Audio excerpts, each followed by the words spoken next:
What is up, everybody? Welcome to Story of the Fight. We are going to be covering UFC Vegas 102, Cannonier versus Robocop. The big one everybody's looking forward to, Yusuf Zalal versus Calvin Kattar. But before we get into that, please like, subscribe, do all that stuff. There will be timestamps down below if you want to skip to a fight. If you're not watching this live and you want to skip to a specific fight, you can do that. Otherwise, if you're here live, jump in the chat and interact with us because it makes it a lot of fun. We got our boy Andrew Toasty Tosty filling in for Ramiro today. He's got a fight coming up, but he's like, you know what, for you guys, I'll jump in because he always does whenever we need him. Anytime. And we appreciate it. But yeah, like, subscribe, hit the notification bell. We're also on Spotify, Apple Podcasts, YouTube Podcasts if you don't want to watch, but I highly suggest you watch because sometimes we show clips, sometimes we show pictures, sometimes you see some cats on screen, like you just might have seen. And then follow us on socials: Instagram, Twitter, TikTok, Reddit, Twitch, anywhere podcasts are found, like I said earlier. Toasty, you are Toasty MMA on Instagram? Yep, same as always. Toasty MMA on Instagram. He's got a fight coming up, so make sure you check him out. But let's go ahead and get into it. We had another UFC Apex event. It was UFC Vegas 102, Jared Cannonier versus Gregory Robocop Rodrigues. And it was actually pretty damn good. And real quick, shout out Genevieve. Thanks for joining. We do indeed have Toasty. And shout out Blunderbub as well. Good morning, boys. UFC gonna have to start paying me to watch the Zalal fight. Yeah. We will get into that. But yeah, first we had Cannonier versus Robocop in the main event. Right off the bat, I didn't realize Robocop was that big. I knew he was big. Dude, that was wild. Like, when they were, like, before they said it, I was, like, sitting there, like, are they in this? Did Robocop, like, or did Cannonier jump up? Like, what's going on here? And then they said he's big, and I'm like, oh, yeah, he's just a monster. He's a mountain of a man. Dude, and Cannonier used to be a heavyweight. Yeah. Like, that's crazy. Oh, man. Shout out Austin. Thanks for joining. And yes, he's already talking about the yellow cards. We will definitely be talking about yellow cards. But yes, Robocop massive. Cannonier is also a big middleweight, like we just said. He used to be a heavyweight. And that first round, it was it was Robocop doing Robocop things. Yeah, it was a rough one for Cannonier. My word. Yeah, he got on him quick. He found his range immediately, which obviously it's going to be a lot easier to do at the Apex with a smaller cage. If you're a pressure fighter, you got to love the Apex because there's no well, unless you're Calvin Kattar, maybe. There it is. That's what I was waiting for. Yeah. But if you're fighting the right opponent and they're also willing to trade with you, like Cannonier is, the small cage is going to be very advantageous for you just getting to a guy. He dropped Cannonier twice in the first round. Yeah. I thought it was I had a 10-8 round in the first round, I'll be honest. I don't think I saw any of the other. No judges gave it a 10-8 round, and none of the other like pros on Twitter or whatever gave it a 10-8 round. But it's like, for me, that's the description of a 10-8, pretty much. Yeah. If you drop a guy twice, how are you going to score that round the same as like round 2 of this fight? Yeah. You know what I mean? And it's also like dropping someone twice isn't like a, end all be all, like it has to be a 10-8, but Cannonier didn't do anything. Like he survived. Yeah, he survived for sure. The fact that a 40-year-old man can take all of that punishment is astounding, but yeah, he didn't do anything. He didn't respond like with attacks. He responded with like evasion and defense and like surviving. But that is essentially what a 10-8 round is. Like, he didn't do anything back at him. Yeah, and like and I don't want this to be like a huge sticking point or anything. Ultimately, it doesn't matter, right? But yeah, my biggest thing is how does that first round weigh the same as that second round? Correct. You know what I mean? It shouldn't. And I don't know if you can get into the weeds and be like, well, what if we do 10 points versus 8.5 and it's not a real 10-8? And it's like, what do we? I've seen people say that, and I'm just like, what the fuck is going on? That's overly complicating something. Yeah, we don't need to do that. Yeah. But that being said, Robocop had a fantastic first round. And in the lead up, Jared Cannonier was talking about how he's like, I think I just need to weather the early storm because he will slow down. He's too big. He will slow down. I've seen him slow down. And man, like you said, he's 40. I think he's 41. That's experience, dude. He knows. He's been in the game a long time. He's fought a lot of savages, at every weight class. At heavyweight even. And man, he survives the first round.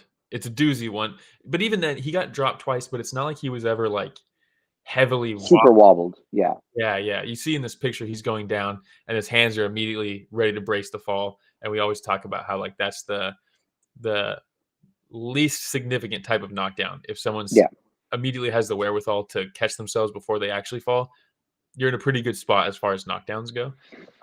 It's like it's almost like getting pushed over. Like the man is massive. I'm sure that punch, like if you had punched him in the chest, it would have resulted in the same thing. yeah. And we'll talk about that. We'll talk about that in even just this next round. So Cannonier gets dropped twice. They make it to the second round. Second round, Cannonier's looking way better. Like way better. And immediately you see Robocop was in this position for the rest of the fight, with his hands pretty much exactly where they are in this photo.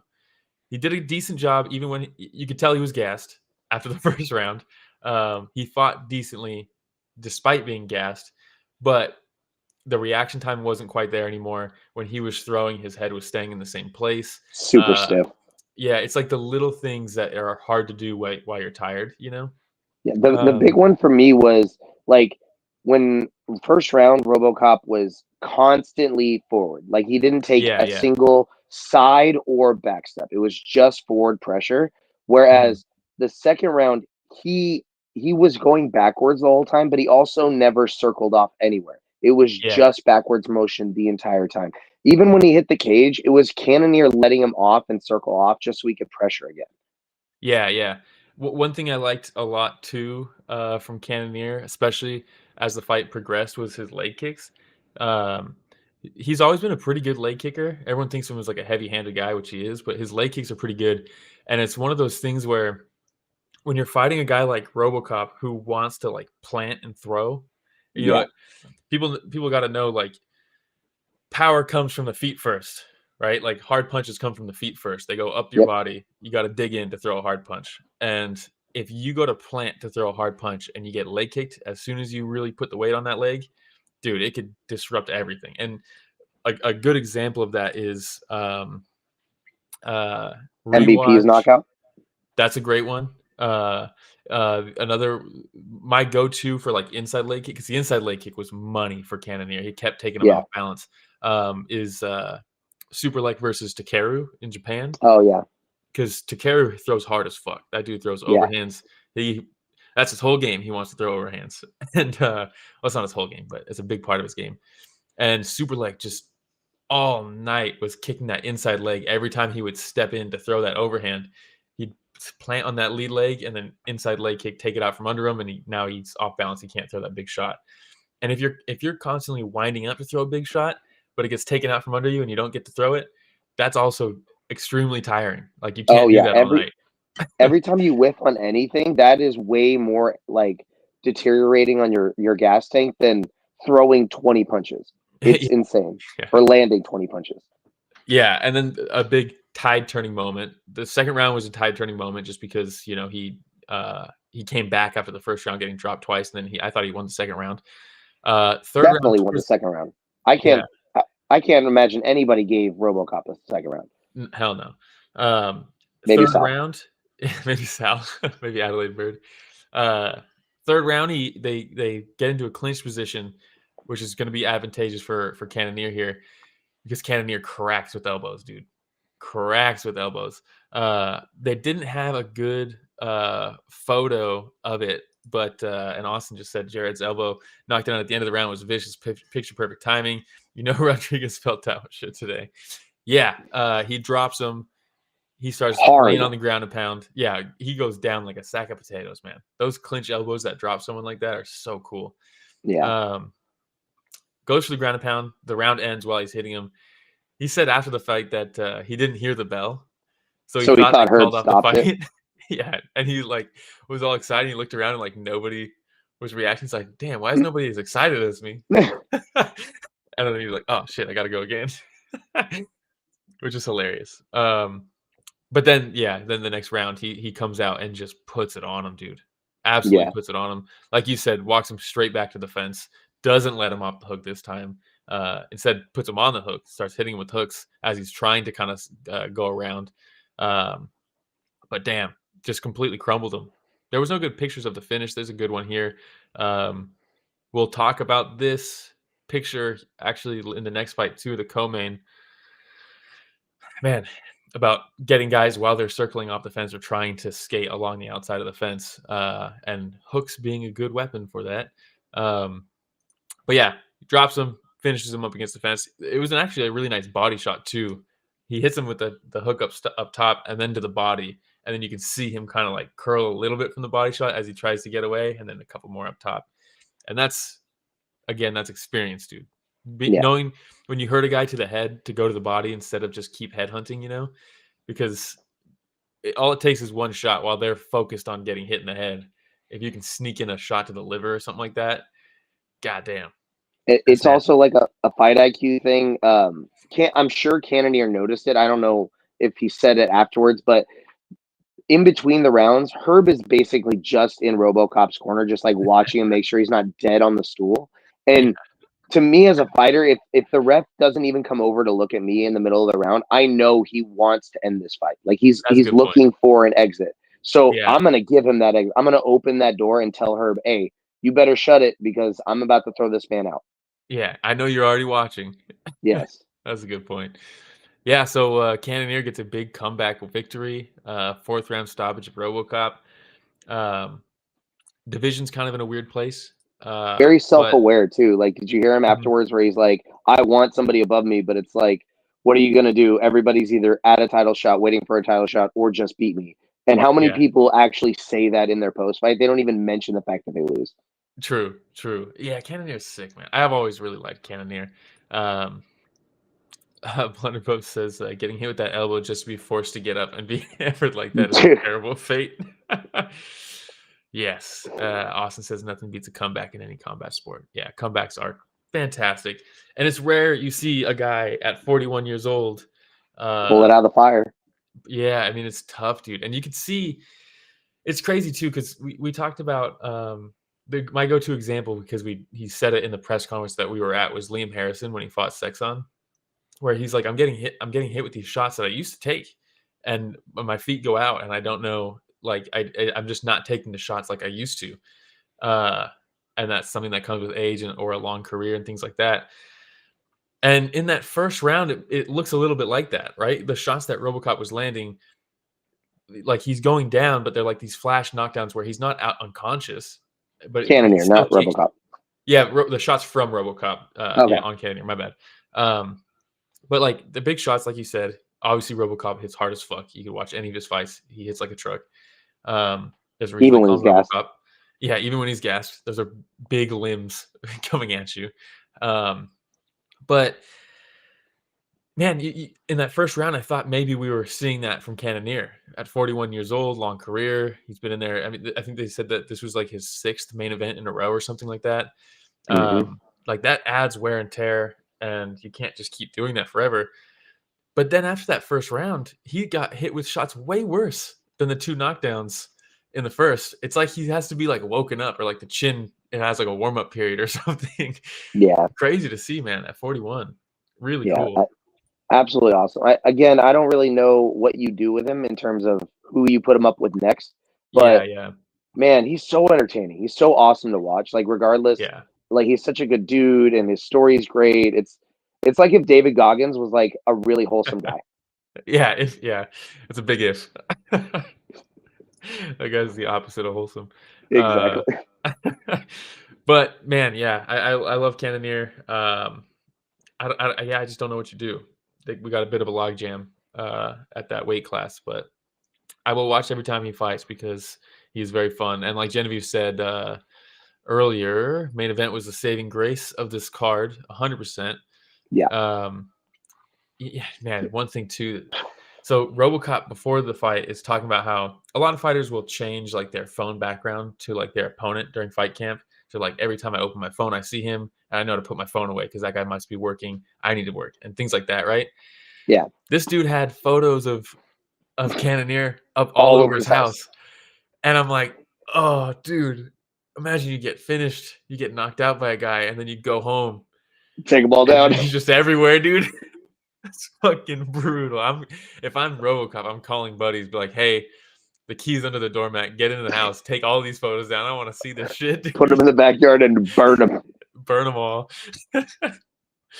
Oh, hey, shout out Phil from Combat Sports Today. Make sure you guys follow them. They got a great channel. They got a great Twitter page, great Instagram for all things combat sports. Blunderup says, can we talk about Robocop walking to the arena in the worst fitting suit ever and then walking to the octagon looking like someone's dad crashing wrestling practice? Look, Robocop, I like Robocop, but man, there's something funny about him, dude. Yeah, a little bit. There's something funny about him. I think it might be just a Brazilian thing. Like a lot of the Brazilians kind of have that like dorky, goofy, like I don't quite understand how I'm funny kind of thing going on. Yeah, like Vanderlei is hilarious for no reason. Yeah, for literally no reason. Vanderlei is hilarious. But yeah, I like Robocop. I actually wouldn't be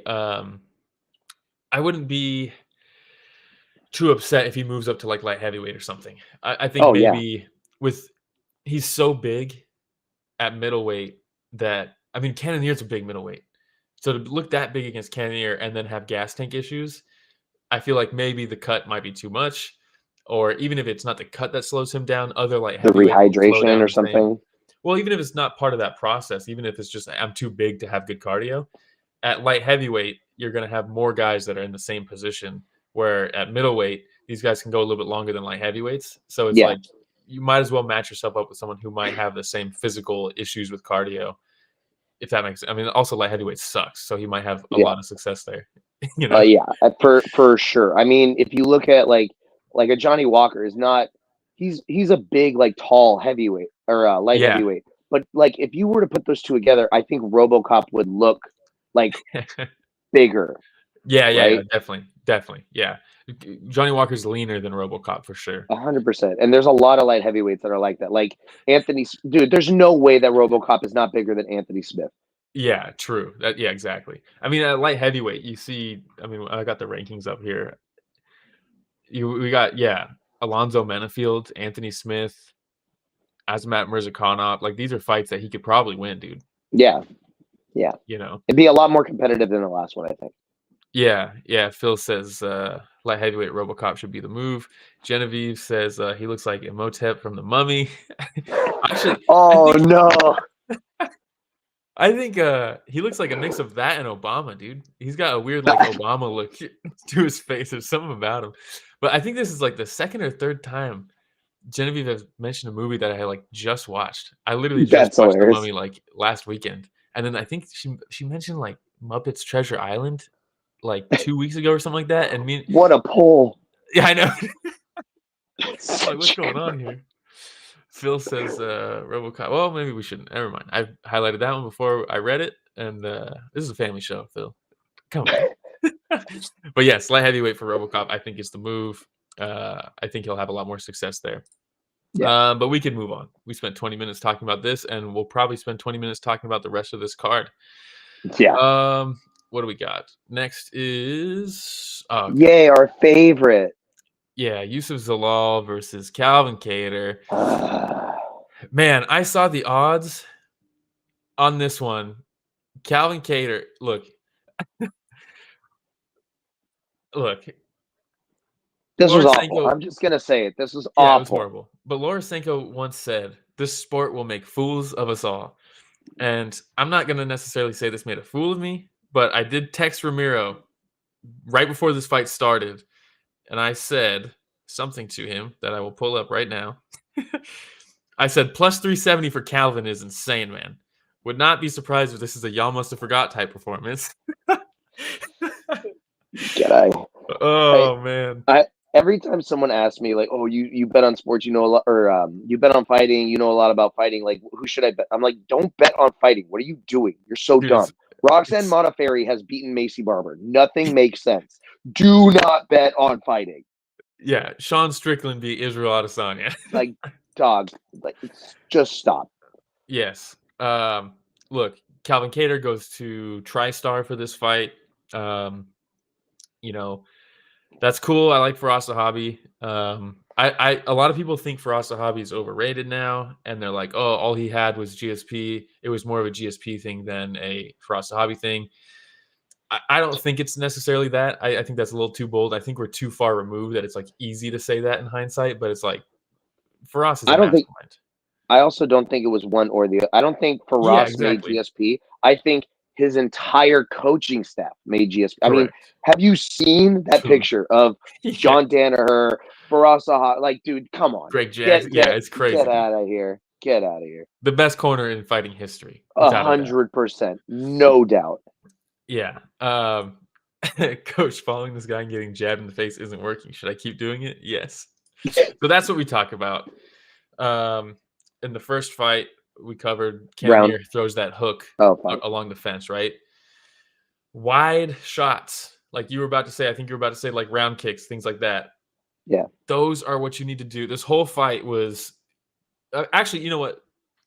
No. The first 2 rounds, very impressive work by Youssef Zalal. I'll give him credit. I actually really liked the first 2 rounds from him. I was extremely frustrated by the first 2 rounds of Calvin Kattar, but it is what it is.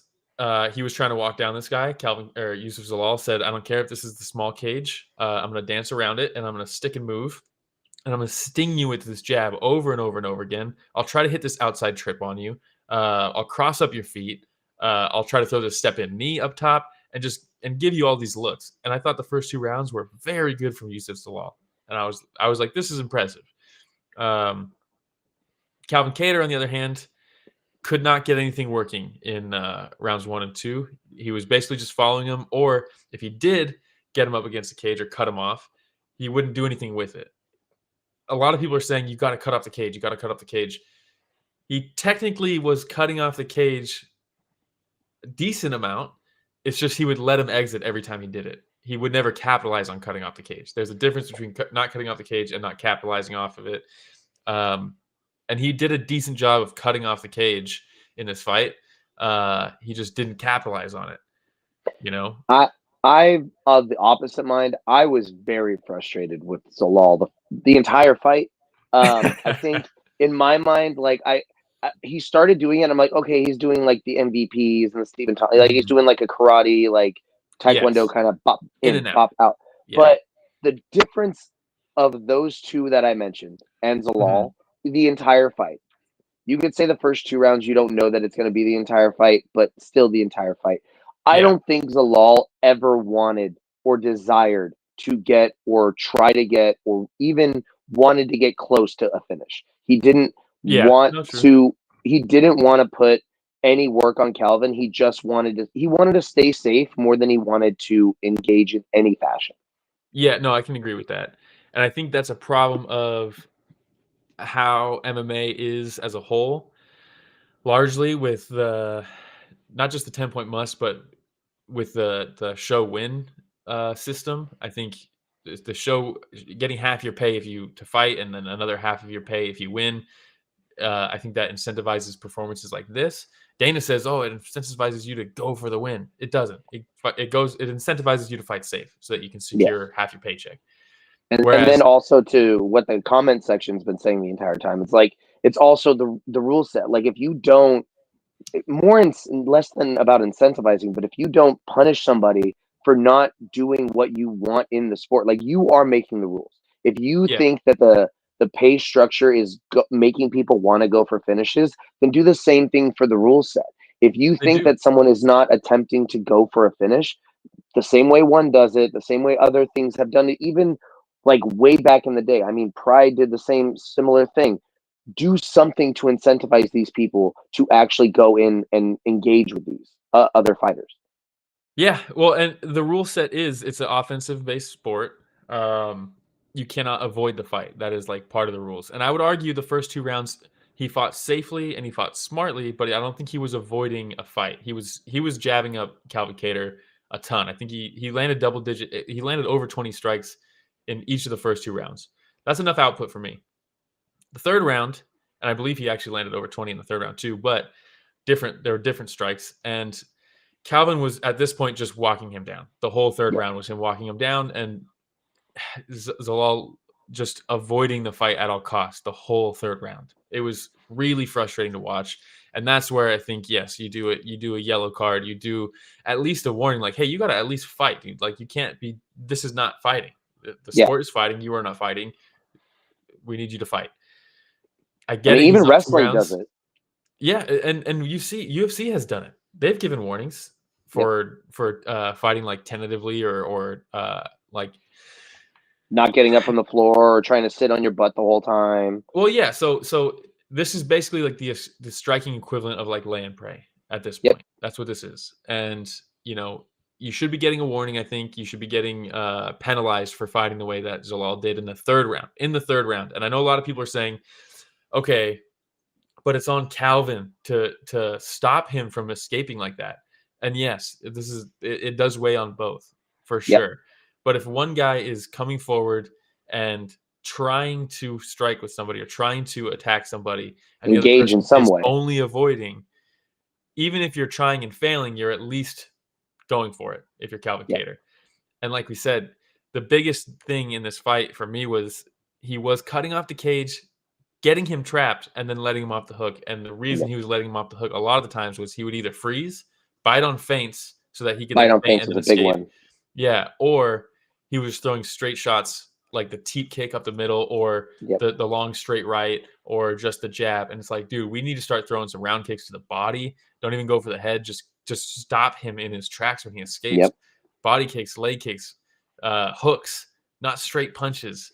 But instead we didn't. And we've spent way too much time on this, but go ahead. The other thing about the throwing the straight punches when you have somebody against the cage, when you throw a straight punch, you're going forward. Yeah. Like you're not going to, like, even if you have cut off the cage and you're choosing to engage straight, if he continues going to the side, it's just going to matador. You're just going to go off. But like you said, if you throw a round kick, you throw a hook or something like that, you are already doing the motion of going to the side. So that's just going to keep you in front of him, even if you miss. Or at least try to like tie him up. Then you can start working on elbows or knees or something like that. I know he's not a grappler, right? But he does have very good elbows in the clinch. At least try to tie him up or something. You got to, if a guy's escaping all the time, just grab a hold of him. You know what I mean? I know, obviously, it's easier said than done, but very frustrating fight. Very frustrating fight. We can move on. I agree. We should move on to a much more fun fight. We had Edmund Shahbazyan versus Dylan Budka.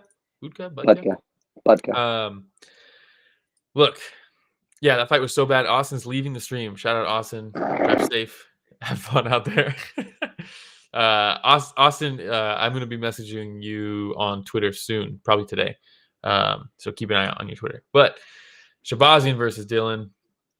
Dylan just a little too careless, I think, on the feet. This is UFC now.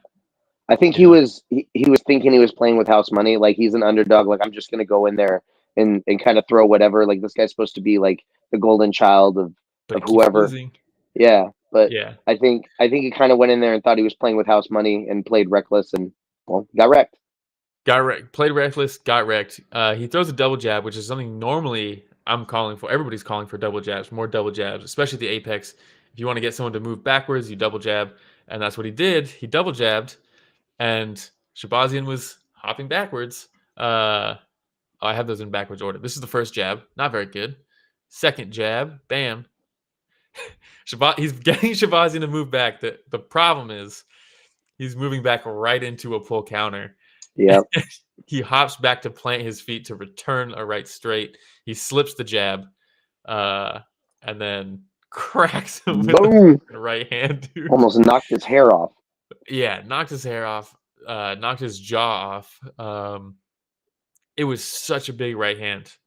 And finishes up with some shots on the ground. Immediately, his feet go out from under him. Very different than what Cannonier did when he got hurt, right? This is the next He level. landed in that position, basically. Yeah, not good. Couple of shots against the fence. They call the fight. Shahbazyan gets the dub. I think Shahbazyan threw all the frustration of those last couple of fights in that one shot. And you could hear it in the post-fight interview, too. He was like, He was like, "I just feel good. This feels Yeah. good." And you're like, "Man, I'm happy for you, dude." Because I've always liked him, and he's always, like you said, he's the golden child, right? He was the prodigy. For people, we might be so far removed from it, but he was like the prodigy of Ronda Rousey. So at the time, Yeah. that meant a lot, Some He was like people. to some people, but he never quite capitalized on it or like came through or like cashed in on it. And he's always shown a ton of skill, like a ton of skill. It's just like you could be the most skilled person in the world, but if you can't put that all together and be a dog, sometimes you Yep. need a little bit of that too. Because you might drop Cannonier the first 2 rounds, but then he's going to outdog you for the rest of the fight. 100%. But Paul Daly, Nick Diaz. Yeah, exactly. And if you look at some of like the fights, if you look at Shahbazyan's record, he's 14-5, and that's not really that bad. But he was on a 3-fight losing streak against Derek Brunson, Hermanson, Imavov. He got a win. He gets finished by Hernandez. I mean, of his 5 UFC losses, only one of them went to decision. He was finished in 4 of the other 5. And a lot of those fights, he had like moments of success before he got finished. Yep. Like he's had gas tank issues, he's had like weird lapse in judgment issues, things like that. So it's a short fight. He got the finish this time. He didn't drop the guy and then gas out trying to finish him, and then all of a sudden he's like on his back gasping for air, like we've seen in the past. So 100%. this must feel very good. It's another example of like somebody who is rather big for the weight class. Yeah. I wouldn't say outright that he, is too big, but a man, you might want to start thinking about like, hey, maybe my size is not as beneficial as I think it is. Yeah, and Because there's like it was the technique that knocked him down. It was definitely not your size that put him on the floor. Exactly. You slipped a double jab and cracked him with the right hand that would have dropped anybody. 100%. Nobody eased that shot. The thing was nasty, dude. Unless your name is Roy Nelson. Yeah, exactly. Mark Hunt, Chris Levin. Well, Chris Levin probably would have eaten that. Yeah. Shout out Chris Levin. Yeah, that's it for Shahbazyan. Happy for him. We can move on to Nazim Sadykhov versus Ismail Bonfim. The first Bonfim of the night. First Bonfim we'll talk about. Second of the night. But Sadykhov, I really like. He had that fight with Evan Elder that I thought was like fucking incredible. I don't know. Evan Elder, I thought maybe should have won that. There was like a weird thing with the cut. But yeah, it was a great fight regardless. I've always liked Sadykhov. I've always liked both the Bonfim brothers. So on paper, I was like, this is one of the standout fights on this card. And it would have been delivered. It would have been, well, it could have been better. Exactly. It would have been the thing we're talking about for this card is what I mean. Like it would have been the fight on the card. I'm pretty sure it was already on its way to being like fight of the night. The first round was awesome. Immediately Bonfim is on him. Sadykhov is having issues finding the range, having issues with the timing. Bonfim getting off his back foot. Yeah, and one of the things I noticed in the first round was like if Bonfim was first, he was landing. If Sadykhov was first, he's like gearing up, he was loading up a little bit too much, and Bonfim was able to capitalize on that and crack him before Sadykhov could even get anything off. And I was like, dude, this might be a long night for Sadykhov.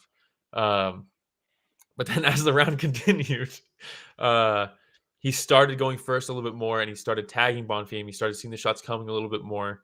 But the big thing is he steps in for this question mark kick. And I don't really know in the moment what Bonfim was doing. Because if he was fooled with the question mark kick, right? Because question mark kick is you throw this here. That's the first step. And then you whip your ankle up around for the kick. And if you notice, leaned into it hard. He leaned into it super hard. And I don't know what was the goal there. Because if he was fooled by the question mark kick and thought it was just like a kick to the body, you also don't want to lean into that. So what I'm thinking happened here is you see how his leg is bent. I think Bonfim did think it was going to the body, but how Sadykhov was kind of like tentative a bit, like in terms of like whether or not what he was going to throw.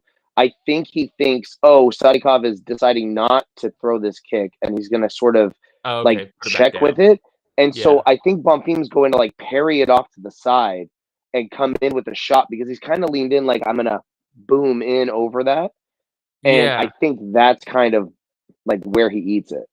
Well, yeah, you can see with his left hand, he wants to parry it, right? He wants to swipe that leg across his own body. Which you wouldn't do on a body shot unless it's just kind of hanging out there. Yeah, or if you're out of range, right? Yep.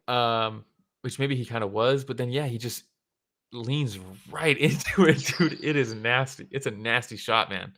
I mean, this is a crazy picture. It just doesn't like, I don't know. And I guess this is why they call it the blade of your shin, because my word, that shin just like sliced that man's like bop right there. And it's weird because there's like the impact of the kick, but then also from here, Sadykhov kind of extends his leg and like slides it across his face. And then when you see the result of it, you're like, that must have hurt so bad. Yeah. To drag across the face. I wouldn't be surprised if there's a small fracture like on his cheek. Could be. Blendero says ducking is straight. He thought it was coming off the fake. Yeah, could be. Maybe he thought he was lifting the leg as a feint, and then he was going to come over with the right hand, so he was going to try to slip it or something. I thought maybe he thought he was going to catch it or something, but he didn't. Instead, he got completely whipped with it, and then immediately backs up, and Sadykhov's all over him. It goes to the round ends. Ghost says, did you hear what Bonfim said in the corner before the second round? I tried to rewatch it this morning and couldn't quite hear it, Ghost. I don't know if you have something, but they were saying, so what happens is they stop the fight in between rounds. He's blinking hard. Like his body language is not good. Yeah, he said he can see, but then they're like, no. They asked him, can you not see? And he said, yes. So he was saying, yes, I can't see. And you're like, what the fuck's happening here? I hate this. I hate how doctors, like, anytime you do anything, if you go to a doctor, they're going to tell you not to do any physical activity. Do not. I understand that the doctor is like, oh, he can say whether or not something is bad or good. I think it should be up to the ref. Like, let the doctor give you a suggestion and let the ref discuss it. Also, if there is somebody who speaks another damn language, there is absolutely no reason the translator should not be in there and given extra time to communicate. Yeah, there's always this rush, dude. There's always this rush to decide, even with eye pokes, and they're like, can you see? And you're like, hey, we're 30 seconds into a 5-minute break. Yeah. He might be not okay right now, but it might be fine in a minute. Exactly. Or 2 minutes, and they get 5. So, but Ghost says the doctor asked if he could see out of his left, and he said he couldn't see out of his right. I mean, that'll do it, right? Once you say you can't see, they're going to call it immediately. But again, it's like he has a whatever minute break. Like if it's like an eye thing and like you want to rub it out or whatever, give them the time the same way that you would on a nut shot.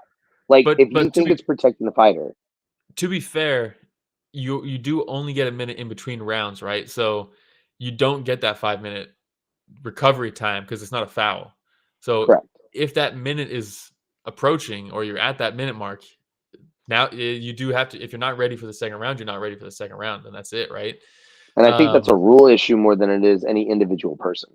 Yeah. Like there's got to be something we can do to adjust this. Yeah. Ghost is just incredible. Reminds me of when Johnny Walker said he was in the desert. That's an all-time great doctor moment in the UFC. Where are you right now? Where were they? They were in Abu Dhabi or something? Yeah. And he's like, where are you right now? The desert? Oh, this guy doesn't even know where he is.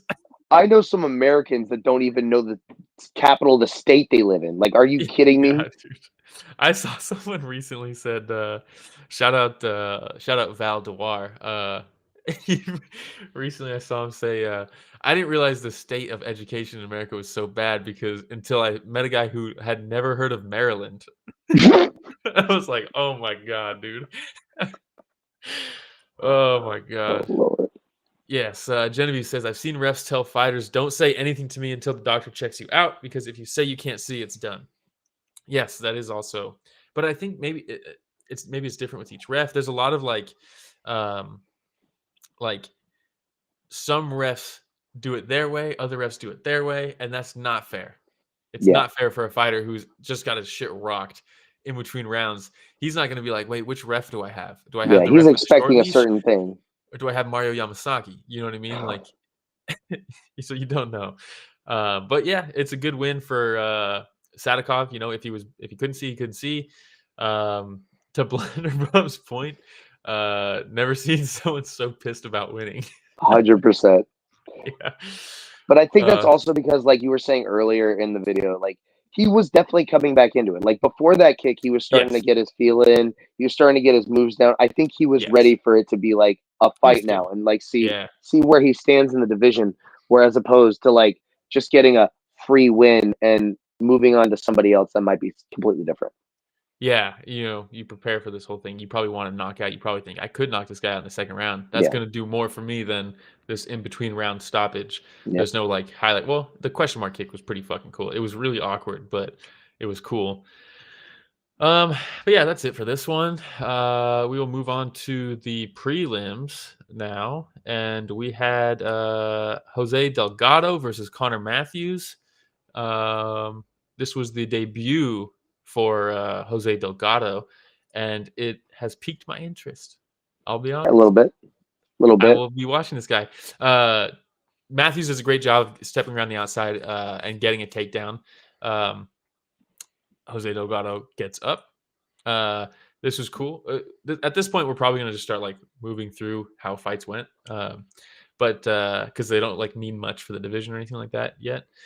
But this was cool. The high kick into spinning back fist lands. Yeah, that spinning back fist is good.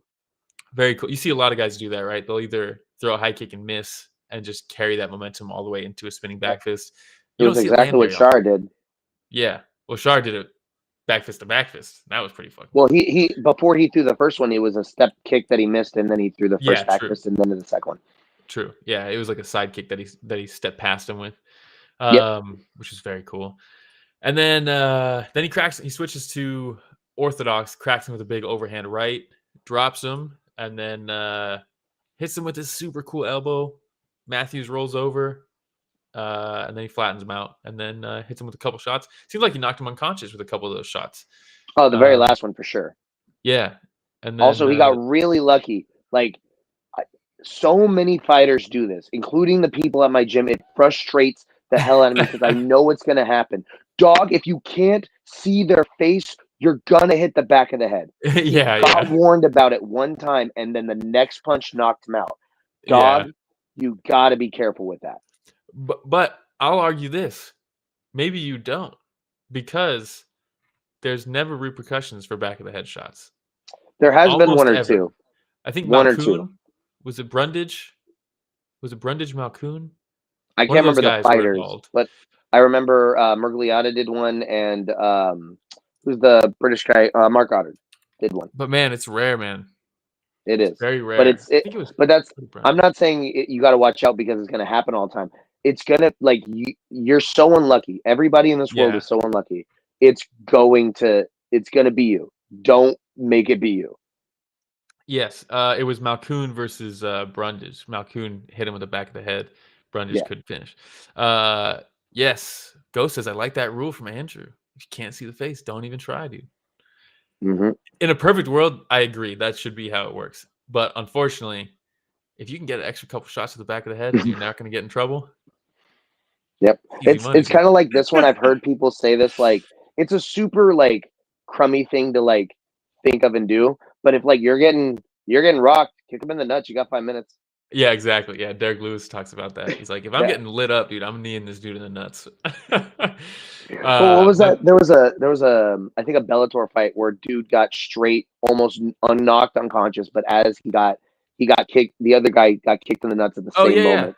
Yeah, that was last year. That was who was that? Fucking wild.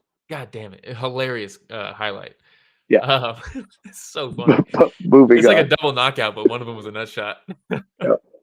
My buddy Carlos Lazoya, he beat the brakes off of Sean O'Malley. He beat the brakes off of Sean O'Malley, but they called back of the headshots and they called the fight, so he lost by DQ back in the day. Yep. But they weren't back of the headshots. But yeah, so it could happen. But But yeah, Jose Delgado, I'm impressed. I would like to see him fight more. I'd like to see more from him. We can move on. Yes, Angela Hill wasn't excited about this fight, Souza. and wasn't excited after I watched the fight. I thought this was somehow one of the better fights on the card. Does that say more about this fight, or does it say more about the card? Second one. Probably says more about the card. Most of the card was pretty bad. But yeah, this was a classic Angela Hill fight. Activity. Eventually, the punches that used to be missing eventually start getting closer and closer from Souza, from one of Angela Hill's opponents. And she starts getting lit up a little bit with bigger shots than she's throwing. But her activity maybe wins the fight for her. Because I thought Souza maybe won this fight. I would agree. I honestly would have given it to Souza, but I think a lot of it also has to do with, like, you know, Optics. even also a lot, like, judges and refs and all that, like, they're supposed to be unbiased, blah blah blah blah blah blah. You see someone 27 times, like, and the other person, you're just learning their name. Like, how unbiased can you absolutely be? True. Yeah, Genevieve says, I just can't believe they put Angela Hill in the prelims. Yeah, at this point, especially on this card, it's not like the main card was like super stacked. Yeah, ranked fighter, dude, prelims. But yeah, Ghost says, sadly, I actually watched this. Wasn't impressed by either. Souza is probably a lower tier of 115. 115 is, I think the tier of 115 is dropping largely. Yeah. There was a point where 115 was fucking exciting as hell, and the gap between the top and the bottom are starting to widen. I thought this fight was fine. I was fixing my sink during most of it, so I rewatched it this morning. I thought it was gonna be a quick job. Ended up taking up like 3 or 4 fights, so I ended up watching a lot of these fights again this morning. Second round was a toss-up. I thought there was some fun stuff that each of them were doing, but yeah, largely it is what it is. I think to the letter of scoring, Souza wins that fight. I think a few of these judges kind of scored the wrestling a bit for Angela a bit too much, because she didn't do anything with it. She didn't threaten any subs. She didn't really. I don't even think she got any ground and pound off. Like, I think maybe she threw an elbow or two. Maybe that's just me thinking it because they talked about it, but I don't really think she did anything. There wasn't much with the takedowns. I thought the second round was the deciding round. Souza won round 3. For sure. Angela Hill took round 1. Round 2 was close. The first half of the round was Angela on top for 2 minutes. The next couple minutes were Souza, I think getting the better for her on the feet. But then the last minute or so, Angela was kind of starting to work a little bit more. So it's a toss-up round. And 2 judges gave it to Angela, I think, and then 2 gave it to Souza. So, I mean... And I'm not hating it. Like, it's not like a robbery or anything like that. Or, like, I would, like, this is horrible. But, it's whatever. Feels good for Angela. She's been around forever. Another 40-year-old that won on the card. I like Angela. I think she's fun. I think she's got a cool personality. I like her story with, like, just starting the game late and just, like, how she learned how to fight, and then the fact that she's had the success that she's had is cool. It was funny to see her on the good side of the split decision. The fact that she only even started MMA because, like, or Muay Thai because, like, her boyfriend or husband or whatever was doing it, and she was like, "Oh yeah, I'll try it." Yeah, it's cool. It's cool. Yep. Yeah, I've always liked her. But we can move on. We only got 3 more fights that we're going to be covering. We are going to Gabriel Bonfim, the larger brother of Ismail, versus Chaos Williams. It's a good thing he's chaotic because he's not the smartest man. Hey, man, what are we doing? Bro, if you get put in a Von Flu at the end of both rounds because you don't know how to defend a takedown because you're trying to overhook a head, I don't know what to tell you, dog. Yeah. What are you overhooking a head on the cage for? Dude. Just let him swing. Jesus. Yeah, and to the last fight, Genevieve says, I mean, it's pretty cool seeing a woman at 40 fighting and looking that good. Yeah, I mean, I've always liked Angela Hill. She's got fun style. She's cool. Yeah. But yeah, Chaos Williams. I like when guys have nicknames that we just call them that instead of their actual names. Which they like talked about. Yeah, Jacare is one of those. There's a lot of guys who go by their nicknames, but then there's other guys who, like, the UFC actually uses their nickname as their name. Like, a lot of people call Gregory Rodrigues Robocop, but they're not putting Robocop on his shorts. You know what I mean? Yeah. Jacare is one of those guys where at the tail of the tape it'll say Jacare. On the fight card it says Chaos Williams. And I've always really liked that. I think that's cool. And he hits hard. And this is another one of those fights, like we talked about with Robocop. If you are a guy fighting Chaos Williams and you know he wants to hit you as hard as he can with his hands, you should be kicking the ever-loving shit out of his legs. Which he did. Oh my God, dude. Those calf kicks, the inside kicks, you're either disrupting them when they're planting or you're hitting them while they're fully planted on it. And that shit sucks. And it will prevent them from planting and developing that power, generating the power later on as the fight goes. And you can see it was bothering Chaos Williams. And to that point, I'm very upset that anybody on the commentary booth did not or actually let DC off the hook, because I want to say 4 pay-per-views ago, this guy is talking so much. I don't know why people use the inside kick anymore. It's not as effective as the outside kick. It's just painful. It doesn't really stop. Okay. Yeah. Twice in this card, you saw how effective an inside kick is. Yes. And it's one of those things where, yes, it's not as debilitating as far as like damage goes, right? You're not going to get an inside leg kick TKO. Like that's probably not going to happen. But you can change the course of a fight with an inside leg kick. And if you're disciplined enough to work off of it and things like that, it's a fantastic weapon. But it is dangerous. 100%. You have to be good with it. Most people aren't 100%. Good with it. And it's like a jab. Like a jab is not the move that you're expecting to put somebody down, but you're not going to not throw your jab. Yeah. And as we look at a picture of jabs, Ghost says, "What would your nickname be, Will? The annexation of Puerto Rico?" Where did that come from, dude? Yeah, and Chris says, "Till you get checked and can't walk for a day." Well, that's why a lot of people don't go to the inside leg kick as often, because it's a lot easier to check than the outside leg kick, because normally the foot is going to be turned in more. So there's less motion that you have to do to check an inside leg kick than you do an outside leg kick. But that's why you throw it at the right time. If someone's stepping in on a punch, you're not. Exactly. They're not going to check it. You don't have the ability to put your shin into place.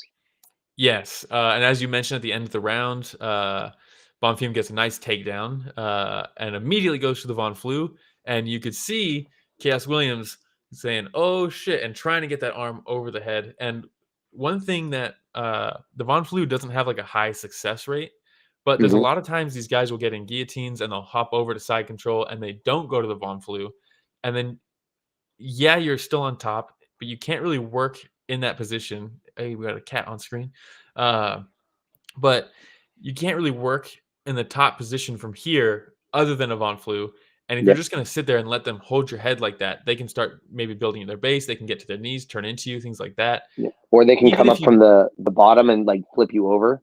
Yeah. So even if you don't get the Von Flue, you should still be working towards it, because it's something for them to address. And now they're defending instead of looking for things they can do offensively, grappling wise. Yeah. So I thought very cool from Bonfim to just go directly to the Von Flue. Even if he doesn't get it, it's a submission attempt, it scores, and you're now having him react to that rather than him trying to work.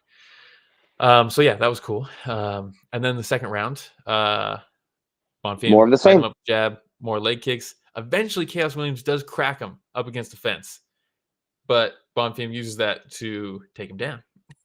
And you see the overhook already from Chaos. It's like you're trying to chin whip on, like, it's a wrestling move that is unsuccessful in jiu-jitsu and MMA. Why are you doing it? Yeah. Bonfim ends up on top, and Chaos actually gets the cool sweep here, from mount. Rolls him over. So it worked a little bit, but then as he gets to his knees, Bonfim readjusts, stays on top, and then he throws in the choke. He gets that, and then immediately Chaos Williams falls to his hip and the wrong leaves his leg just out there. And if you're not familiar with his position, and I'm not saying Chaos Williams isn't, I hope maybe he isn't, because like he should have known better. And it's easy for me to say that, right? Sitting here and not getting my leg fucked up and hit in the face with jabs and all that shit. But he's in the choke. If you're Chaos Williams, you want to throw your legs towards the fence. You want to get your legs away from the legs of Bonfim. You want your hips as far away from his hips as possible. You should just be circling till you die. 100%, just circle. And if you're Bonfim, you want to grab that leg and use it as an anchor to pull your hips closer to him, because as you pull your hips into his hips, you're curling that neck and you're putting more pressure on the choke. So you want your hips up against his hips, which is impossible. But if you try to get there, you're going to get the choke. And Chaos just leaves his leg there. And Bonfim's like, oh, great. I'll just step over and collect that leg. And you see the curl of Chaos Williams' neck, and he gets a choke. And great job by Herb Dean in this situation. Fantastic reffing, because there's not a lot he can do here to check if someone's conscious. But he stops. You can't really pull the arm. You can't really like pulling his leg isn't really going to help. It's like not the same. He almost like tries to talk to him. Or like, hey, I need to hear something from you. Yeah, he like said, even if it's just a sound. Yeah, kick the mat, something, and nothing. Didn't get anything. And so instead, he stops the fight, and Chaos Williams is out cold, and he's gasping for air. And it's a very cool highlight reel finish for Bonfim. And good on Paul Felder to call himself out for being like, yeah, I think his arm's getting out. I think his arm's getting. Oh, never mind. Paul's the best, man. I think Paul should be on every single card. I think he's the perfect guy in there, the perfect retired fighter to be commentating. And part of it, he's great on the mic during the fights, but his post-fight, I wish they didn't have DC. I love DC. Look. I love DC. You and I both love DC. There might be some bias. We've both interacted with him numerous times, and he's a great guy. I mean, I have his number in my cell phone. I've texted him multiple times. But at the same time, dog. Look, here's the thing. I love DC. I don't know if he's going to see this, but I love him.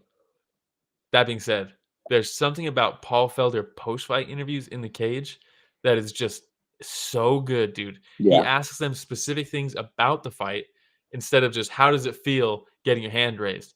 It feels good. Even Joe does a little bit of that. Even Joe always does it. What does this feel like right now? Feels good, Joe. What is he going to say? Actually, kind of feels like shit. You're not going to get. You're never going to get an interesting answer out of how does it feel right now. What does this moment mean? You're never going to get it. Half the time they don't even address it, and they just say, "I just want to give glory to God," whatever. Blah, blah, blah. Felder asks about in the second round, you made this adjustment, or he hit you with this. What was going through your head during that? What was the thinking in that? And all of a sudden, you have an actual interesting interview after the fight. Yep. You also see a lot of guys, and DC gets the respect from fighters, but Felder gets a different respect from fighters because that dude was in dog fights. And anytime a fighter interacts with Felder in the cage, immediately you see them say, "What's up, Paul? You're fucking savage, dude." Like, there's that. There's a different level there. But yeah, Felder's good. I like. Great fight. Yeah, great fight. That was fun. The next one we're going to talk about, we're already an hour in. Shit. And this one we're going to spend a decent amount of time on. We had, let me get everything. No Rich today. So fight of the night. Yeah, up until the main event, I thought this was a lock for fight of the night. Fight of the night probably takes it, or main event probably takes it. But man, this is a great fight, dude. I fucking love this fight. And bear with us here because we're going to get a little in the weeds with this one. But this was Elijah Smith. I don't know if y'all remember Gilbert Smith on Ultimate Fighter. I actually really liked Gilbert Smith. I thought he was cool. Blunderbuff says Senko and Felder are a fun commentary combo too. I do. Senko is hilarious. I like Fitzgerald too. I like Fitzgerald as the play-by-play. That's a good combo. But Elijah Smith versus Vince Morales. This is bantamweight, so it's probably going to be good just because it's bantamweight. This was Elijah's UFC debut. He was on the Contender Series. He's the son of Gilbert Smith, who was on Ultimate Fighter. Was a cool guy on there. And what a banger, dude. I fucking love this fight, dude. It is, like we were talking about, a perfect example of like when you have two guys that used to train with each other, or even like have been in the same gym with each other once or twice, had a few sparring sessions, you get one of two things. You get like they don't want to really touch each other because they're either too much respect, or like it's kind of like just a sparring match, or you get this. Yeah. What a fight. Yeah, it was so cool. Immediately, Elijah Smith finds the range. His jab is good. He throws this lead uppercut under the elbow of Vince Morales and cracks him with it. And you're like, ooh, that's a sneaky shot. Yep. Vince Morales does a great job pressuring him and actually landing when he cuts off the cage. Yep. But even in those moments, I thought, man, Elijah Smith does a fantastic job of rolling with shots and using the rolling and the weaves and stuff like that to load up a counter. So that was really cool to see from someone so young. I think he's 22. Crazy. And we talk about what works when someone's exiting off the sides on the cage, and we say low kicks. And so Morales tries it and kicks him square in the nuts. Oh my God. Dude, this was a doozy, man. This was a bad one. It didn't need to be in the apex for you to hear that. No, that was awful. Yeah, it was really bad. Smith is like on the ground. He's rolling around, like grimacing, and you're just like, oh no, dude. I think he takes like 3.5 minutes to get back into the fight. Wild. Horrible, horrible, horrible. And then they fight for like 30, 40 seconds.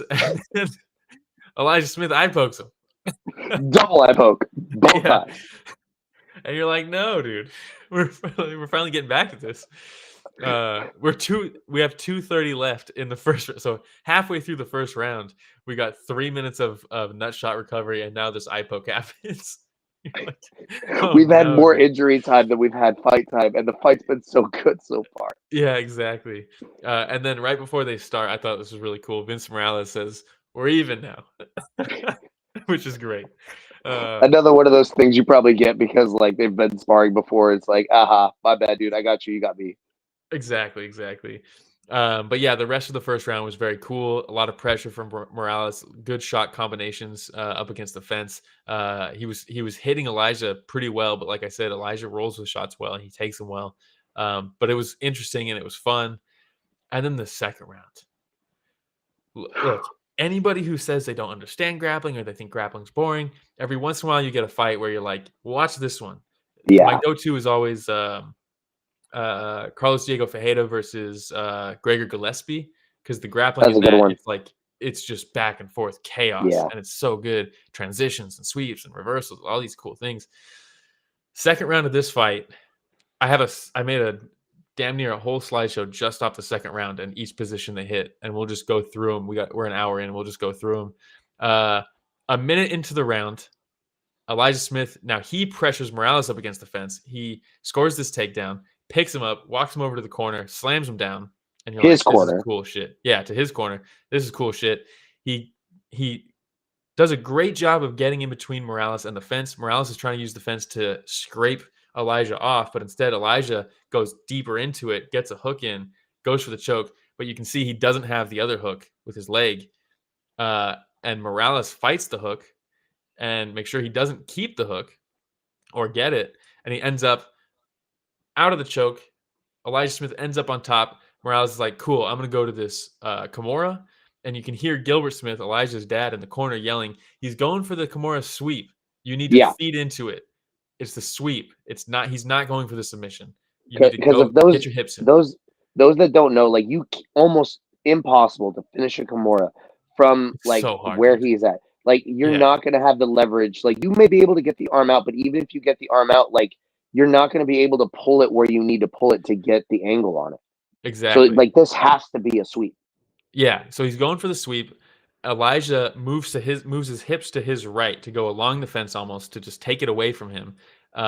Morales ditches it, gets his feet up against the fence, and starts bucking off the fence, bridging off the fence. Very fucking cool. I wish more people use the cage like this. It's so good. Dude, you had that one time. You had that guy in a like a bulldog choke. Yeah, and you put your feet up on the fence to bridge into the bulldog choke. That shit was so gnarly, dude. So cool. But yeah, use the fence. Absolutely. He does. Elijah Smith recognizes it though, and almost gives him space to just flip over, but maintain top control. Very cool. Beautiful so he flow. does. But Morales uses that to go on for the single leg and work his way up from the single leg. He ends up going for the neck here for like a guillotine. And then as Elijah gets back to his base and he's like, oh shit, I maybe don't want to just follow him into a guillotine. So he kind of chills for a second. And then Morales switches to a Darce from that position. And you're just like, this is so fucking cool, dude. So sick. And then he's losing the grip. His hand is slipping out from the choke. And you can see here, you can't see my mouse, but on the left side, his fingers are barely gripping onto his bicep, right? And he wants to shoot that arm through, and he does. He shoots it through completely. You see on the right, super good.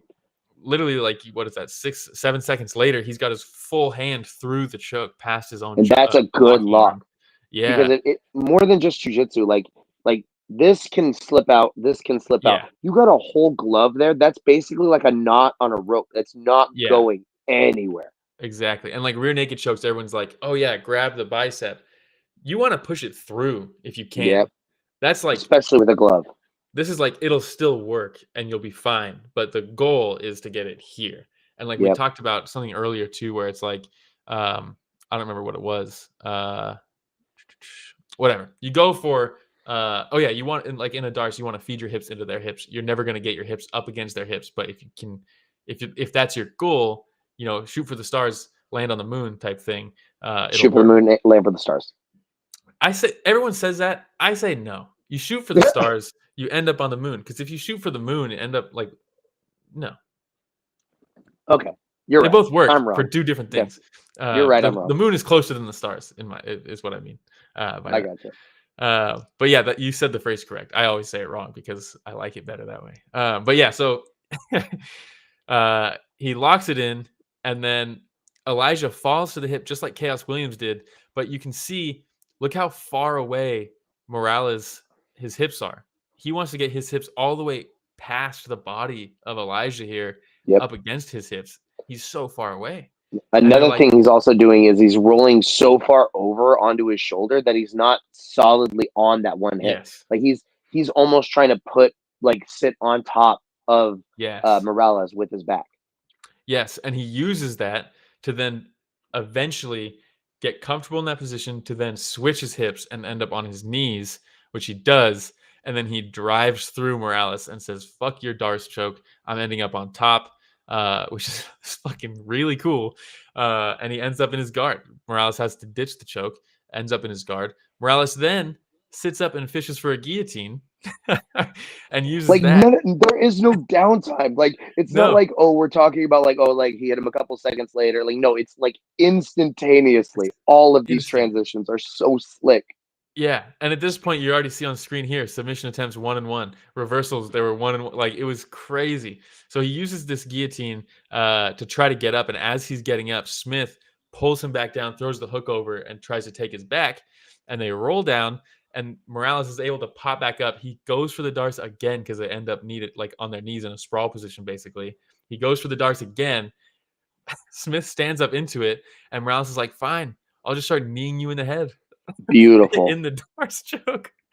And it's just fucking chaos. And then Smith says, fuck this. I'm going back down to my knees. You're not going to finish this from a sprawl position, but I'm also not going to get kneed in the head in a sprawl position. Unless you're in one. Unless you're in one. So they drop down. Morales sits back up to go for a necktie submission. He rolls Elijah over his back to go for the necktie, the Japanese necktie variation. And you can't really see it in this picture, but that forearm is completely under the chin of Smith. Yep. On the right hand side there. That thing is so tight. It is absolutely. As somebody who uses the Peruvian as their favorite submission, yeah. I was almost jumping out of my chair watching this. I was like, oh my God, he's gonna hit it. He's gonna be the third guy to ever hit one of these. Oh my God. He almost hit it again later too. It's crazy. Yes. Then he went for the Peruvian, right? This is like a Japanese necktie variation, but then he goes with for your shin over the back. Yeah. From there, Morales, again, just like when he was in the darts, he's able to switch his hips and end up on his knees. So he ends up on top of Morales. He jumps over the side to go to a side saddle position.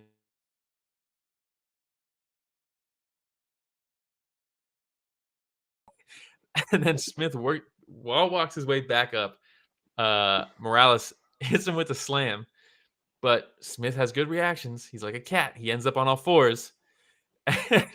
And then as he's standing up, Morales falls off the side. And again, now Smith is on top. And that's the end of the round. But goddamn, dude, what a fun grappling sequence that whole round was. Oh, my God. It was so good. It's exactly what I've been telling my wrestlers all season. you can't expect any one move to just work. You can't expect you got to just keep like wrestling, grappling through the whole thing. It doesn't matter. Like just like always assume you're gonna need to get up or you're gonna need to work through the position. Just keep moving to the next move, the next move, the next move, the next move. Because eventually the other guy will stop moving, and you have to make sure you're the one who keeps going. If you settle, you're gonna drown. Yeah, exactly. Blunderbuss says all that in one fucking round. Chris says that was nuts. I mean, the slam that started it all was at 4 minutes. They did not stop going for submission attempts, sweeps, reversals, and other takedowns until the round ended. It just continued for 4 straight minutes of scrambling, sweeps, submission attempt, close submission attempt. Like, what a fucking round. It was so cool. And then the third round starts, and you're like, well, these guys are probably 1-1 now. Going into this third round. And I think maybe all those Darce choke attempts, all that squeezing from Morales, maybe got those arms a little heavy. But again, like he started the first round, Smith takes Morales straight to the fence, hits him with this left hook, right uppercut combination that just snaps the head back. And immediately the nose is just gushing blood. There was no good pictures of it. This is the best spot. He goes in. So he left hook, right uppercut. The uppercut literally knocks him open for him to shoot on him. So it's left hook, right uppercut, shot in for a takedown. It was just a beautiful sequence. And you're just seeing blood pour out of the nose of Morales. Drip, drip, drip everywhere. And then from there, it was pretty much just Smith lighting him up a little bit on the feet until 10 seconds left in the round, where Morales tried to take him down. And as Smith was standing back up, he hits him in that choke just like Shavkat got Jeff Nealon, where it's like a standing rear naked choke off the side. And you could see it squeezing. Like the pressure was crazy, dude. And they end the fight in this position with Smith just punching Morales in the face while Morales is just squeezing the ever-loving shit out of his throat. And Morales, as they stand up, he's like, damn, man, I had you. Yeah. Oh, I mean, so good. Just a fantastic fight. The fact that, I mean, for this to be your UFC debut, you win the first round. You're in a grappling dogfight in the second round. Most guys have an adrenaline dump there, and it's over. It's a wrap. It's your UFC debut. You're 22 years old. You just got out-positioned and out-grappled, albeit you were there the whole time, but that's almost more exhausting. The fact that you kept responding to each sweep, each submission attempt, all that stuff. The fact that he did not have an adrenaline dump, and then he goes out to have just a nice, clean, pretty much one-sided until the last 10 seconds, third round. Beautiful. Very impressive, dude. Really, really impressed with this guy. I cannot wait to see what's next for him. I also would say another small error on the like commentary team is like they had this assumption that like all that grappling happened in the second round, and I'm sure that they kind of forgot Morales didn't engage that grappling. He didn't start that. No. But in the third, they're talking about how Morales wants to shoot this takedown and maybe the uppercuts are stopping him. He never was shooting for takedowns. True. So why would you think he's just going to start in the third? Yeah. Maybe they thought, look, he won that round with the grappling, so maybe he's just going to want to go back to that. But fucking great amazing fight. Absolutely amazing fight. And it was cool seeing Gilbert Smith in the corner of Elijah. His corner work I thought was really good. The stuff he was calling out in the fight was fantastic. Wonderful. Cool to see a father-son in the UFC where both have UFC experience. It's pretty rare. It's going to happen a lot more moving forward. We're starting to get to this point where fighters' kids are becoming fighters and stuff like that. It was like the moment on, I think it was Bellator, when AJ McKee fought on the same card as AJ McKee. That was sick. Yes. Yeah. And yeah, that's another one, right? If AJ does come over to the UFC, that's another now UFC vet having a kid who's in the UFC. It'd be cool. I don't know if they're going to do that, though. I think Dana has a pretty big grudge over his dad. But who doesn't have a grudge with Dana? No. Who does Dana not have a grudge with? Exactly. Everybody and their mother. Better the other way around. All right, we can move on. This is the last fight we're going to cover, and it'll be quick. We had Walter Walker versus Dontel Mays. Pretty funny stuff here. Immediately, Walker does a great job of just driving in on a takedown attempt up against the fence, and as they bounce off the fence, he lifts and he puts him down, and we're 20 seconds into the fight, and you're like, well, this is probably not going to go very well for old Dontel Mays. So real quick, I don't understand how John Jones gets so good when his training partners are this. What is going on? Well, let's be real. John Jones was good even when his training partner was YouTube, and very true. It's more of a John Jones thing than a very true. team thing. Very true. But yeah, my word, that was awful. Yeah, he takes him down. Goes into half guard. He sits up in half guard and immediately just grabs the leg and falls back. Dontel Mays is like, "What's happening?" He extends it's clear he doesn't know what he's doing there. Like he's just like, I'm gonna wait for this to hopefully end my way, and it did not. Well, I'll just pull on his legs. Like he's pulling on my legs. I could pull on his legs. Except one of them's actually in a heel hook submission. Yeah. And this picture's great, dude. As he gets to tap the smile, dude. It's like a grimace from squeezing as he realizes he's getting the submission win. The grimace turns into a smile. He gets the submission. And got to talk about it at least. Yeah. He was talking about in the post fight how he's like, "Oh, I got all these new slick transitions to these heel hooks, blah blah blah." I don't think that was the most straightforward thing I've ever seen in my life. Literally just you did not be sneaky about that. You sat up and you grabbed the knee shield and you fell back with it. There's nothing sneaky about it. Pretty sure I know a few white belts that know that one. Yes. Hilarious. But yes, that is it. That's all we're going to cover from UFC Vegas 102. We did have some fights that were canceled. Damn near a whole card got canceled. Juliana Miller was supposed to fight Carly Judice. She pulled out. Malkoun was originally supposed to fight Rodolfo Vieira. So he pulls out. We get Petrosky, and then they proceed to have one of the worst fights I've ever seen in my entire life. I texted you about that fight because you were like, am I skipping that fight? Am I watching that fight? And I said, no. I saw a comment that said, so Petrosky won that fight. And I saw a comment that was like, the only explanation is that Petrosky shattered both hands in the warm-up before this fight. And that's the guy who won the fight. So that tells you about how bad that was. My comment was pretty good. Like Petrosky is like Bob Sapp, where he's intimidating. He's as intimidating as a gorilla, but as soft as a kitten. Yeah, exactly. Knocked himself out, shooting in on a takedown on Malkoun. Hilarious. Just bonked himself on the hip of Malkoun and knocked himself out. Also split the whole top of his head open, so pretty bad. But Gabriel Bonfim was supposed to fight Renat Fakhretdinov, which actually would have been very cool. He got Chaos Williams instead. Billy Ray Goff was supposed to be on this card. He's very fun.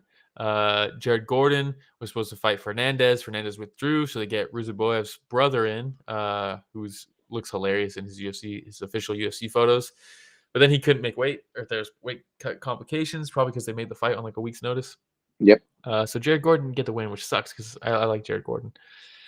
And then bonuses, Gabriel Bonfim got one for choking out Chaos Williams. Shahbazyan got one for cracking Dylan. And then Cannonier versus Rodrigues got one for fight of the night. See, I'm okay with it.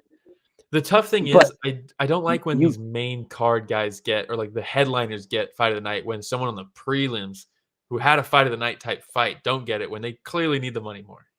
See, what I have a problem with is you call it performance of the night on the first two. Great. Give it to the two guys that had the prelim fight of the night.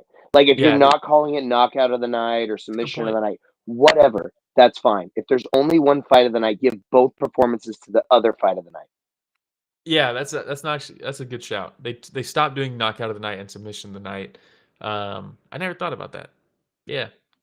There's nothing stopping you, and they deserve that. 100% they deserve that. Edmund Shahbazyan does not need that money. He might, dude. He's been losing quite a bit. But he still gets his show money, and he still has all his sponsorships that he had from when he was like with Ronda and all that other BS. Yes. He's not a poor boy.